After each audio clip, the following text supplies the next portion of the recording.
Hey, you? Yeah, you. How's it going?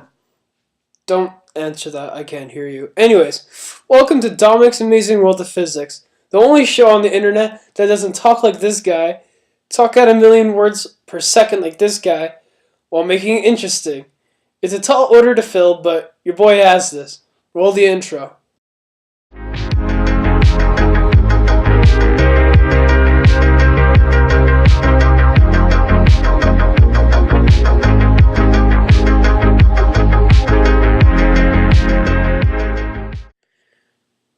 Before I dive headfirst into the swimming pool knowledge, I'm going to give you the rundown on the history of boxing. So there's these guys in Greece, right? And they're playing who knows what, when suddenly a guy was like, yo, there's this sport played by the gods. Why don't we play it too? And the guy was like, aight, let's do it. But in Greek, of course. Thus, boxing was born. It was added to the Olympics 688 BCE, and there was no protection on the fists. Then the Romans slid in and said, that seems fun, but we're going to make it even more fun. So they layered leather and metal to make ghetto brass knuckles and beat each other till they look like this. They often fought to the death because the gladiators don't mess around. After the fall of the Roman Empire, this guy in England named James Figg revived it. He became the first heavyweight champion. We'll go into the different classes later. At this point, the fights kind of look like this. Except less dancey and more punchy. The second heavyweight champion, Jack Broughton, noticed that the rules were crazy stupid, so he laid some ground rules in 1743, like no hitting below the belt line. It's where you think it is. And instead of fighting in the ring, it should be in a box, hence the name The Ring. It wasn't until 1866, by this guy named Marquis of Queensberry, that boxing received more rules, like 3-minute rounds, eliminate gouging, exactly how it sounds, like grabbing at facial features. Ground wrestling and gloves were required. Though there were bare-knuckle fights still happening, they were declining, because, then again, people's faces looked like this with gloves. Imagine no gloves. Because of growing popularity, especially in the US, classes were added, like flyweight, bantamweight, featherweight, lightweight, welterweight, middleweight, lightweight, heavyweight. Now that I was growing in popularity, the dangers also emerged more than ever. The people wanted a complete ban on the sport. It was after the death of the South Korean boxer Duk-Koo Kim that it strengthened the fight for the ban. Then the AMA, the American Medical Association, was pushing hard for the ban. Then was like, wait, we should chill. Instead of banning it, let's improve controls. Let's put medical facilities beside the ring, have centralized record keeping, have standardized safety regulations. And that brings us to present day. Pretty fun, eh? Now, this is the extremely basic explanation of the knockout punch in boxing. A boxer either hits the opposition's temple or chin with enough force to knock the person out. Okay, now the scientific explanation. When you want to knock someone out real bad, you can do one of two things. One, you punch the chin and you land on the cranial nerve, which is connected straight to your brain, which sends a shock, which results in the body to shut down all non-automatic activity, causing them to fall over. Two, your punch lands on their temple. When you hit the temple with the right amount of force, it'll bounce the brain in its cerebral spinal fluid, causing a concussion due to the trauma around the brainstem. In order to protect itself, the body shuts down the non-automatic activity, causing the opponent to topple over. In simpler words, you hit their temple, and the liquid your brain chills and makes the brain hit the sides of your skull, causing a concussion. Now to dive further into the theory.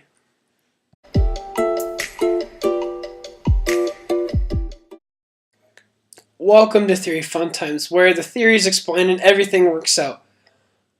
Not like my hopes and dreams. We're going to go into the order of what we already know, and then we'll transition to the crazy stuff that'll blow your mind.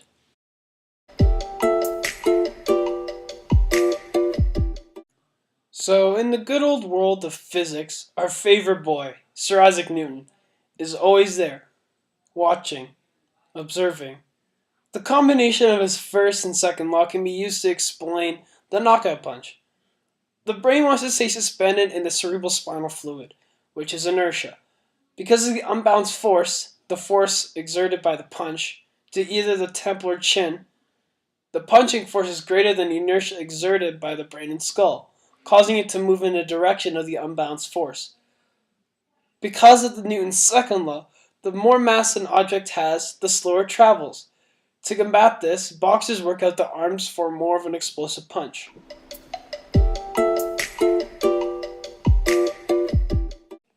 If you didn't know, the definition of energy is the capacity to do work. More energy, more stuff you can do. There's two energies present in boxing. They are potential and kinetic. Potential energy is the energy of the body or system with respect to the position of the body or the arrangement of the particles of the system, according to dictionary.com. In simpler words, it is stored energy. An example of this would be a crane with a wrecking ball. The stored energy of it is being held above the ground, which is also known as the potential energy. You know, this. In case of the boxer, but the potential energy is the boxer's muscles and the bodily functions. Kinetic energy is the energy of the body or system with respect to the motion of the body or the particles in the system, according to dictionary.com. Again, in simpler words, it is the energy of motion. In boxing, it is the movement of the boxer's hand and the strike of the fist. The formula for kinetic energy is 1/2 times mass times velocity squared. The mass is the mass of the boxer, and the velocity is the speed of the fist, which can be found using distance over time. Distance being the length of the arm, and time being the time it takes for the collision to happen. Boxing is one big, crazy collision. Like those ones when you're on YouTube at 3 a.m. and seeing your recommended saying crazy Russian car crashes, and your morbid curiosity kicks into overdrive, and you click it, and then you feel bad after watching it. At least, that's what happens to me. Anyways, all the punches land on the body and face are collisions. Now, there are two main types of collisions, elastic and inelastic collisions. But Dominic, what does that mean? Tell me, dear viewer. When I say elastic, what pops into your mind besides getting hit with them? If you thought it's bouncy, then you're correct. Now, because of our good boy Newton and his third law, there has to be an equal and opposite reaction to counteract. That's what inelastic is. The opposite of elastic, not bouncy. Now, the elastic collision has no loss of kinetic energy, and the inelastic has the loss of kinetic energy. That is an example of inelastic collisions.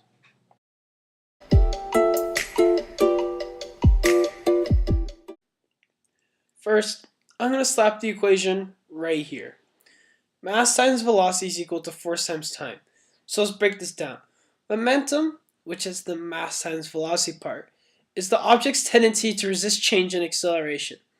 An example of this is when a car and a semi-truck are racing, then let go of the gas. The car will slow down before the semi-truck because its mass is smaller, but the velocity is the same, making the momentum less, thus making it slow down faster. In the case of boxing, the mass is the mass of the boxer, and the velocity is how fast the punch is put out by the boxer before it makes contact. Impulse is the change of momentum in a certain object. This is the force times time part. This is important because if we go back to the car and semi-truck example, if they're speeding for 5 seconds compared to 15 seconds, and if they were pressing the gas extra hard and then let go, the momentum would be drastically different. The force is the physical punching force of the boxer, and the time is how long it takes to make contact with the opponent. So today we're going to be calculating my punching force and compare it to the average boxing punching force. We could use force is equal to mass times acceleration and get a pretty good answer, but as shown by this photo, Momentum impulse equation is another way for writing the force is equal to mass times acceleration equation. With some rearranging, force is equal to mass times velocity over time. So my weight is 183 pounds, therefore I'll be a middleweight. That's just a little fun info. Converting the pounds into kilograms, I would be 83.0074 kilograms. Now, velocity is distance over time. The distance would be my arm length because that's how far my fist would travel. The length is 0.7874 meters. And the time is how fast my fist would travel till it's fully extended, which is 0.23 seconds. That gives you your velocity, which is 3.423 meters per second. We can use the same time for the velocity equation because the ideal punch is when your arm is fully extended.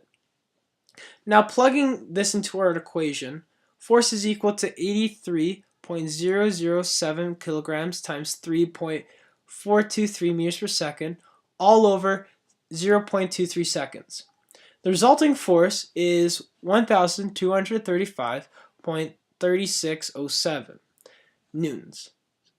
And the average punching force in boxing is 1,445.67 newtons. Now, here's the thing. There's no exact amount of force you need to exert to knock someone out. There are so many variables that come into play when boxing and when you're going for the knockout punch. Some examples are fatigue, punching angles, using your left or right hand, and the list continues. If your fist is pointing 1 degree higher, this could either benefit you or be your downfall. What it really comes down to is technique and practice. Once you get the fine motor skills down, your chances increase of getting that knockout punch.